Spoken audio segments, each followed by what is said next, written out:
لیلۃ القدر، شب القدر مسلمان کی زندگی میں سب سے اہم واقعات میں سے ایک شب قدر ہے۔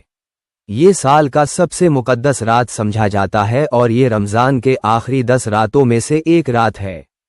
اسلامی روایت کے مطابق اس رات کو قرآن پاک نبی محمد صلی اللہ علیہ وسلم پر اللہ تعالیٰ کی طرف سے نازل ہوا تھا۔ یہ مانا جاتا ہے کہ اس رات کو دعا اور عبادت کرنے والے شخص پر جو برکتیں اور اجر عطا ہوتے ہیں وہ 1000 مہینوں کے برابر ہوتے ہیں۔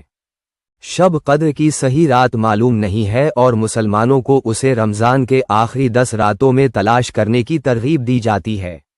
یہ معمول ہے کہ مسلمان ان راتوں کو دعا، غور و فکر اور اللہ سے معافی مانگنے میں گزارتے ہیں۔ نبی محمد صلی اللہ علیہ وسلم نے شب قدر کو 1000 مہینوں سے بہتر بتایا ہے۔ انہوں نے یہ بھی کہا کہ جو کوئی اس کی تلاش کرتا ہے اور اسے دعا میں گزارتا ہے اس کی مغفرت ہو جائے گی۔ شب قدر دنیا بھر میں مسلمانوں کے لیے بڑی روحانی اہمیت کا وقت ہے۔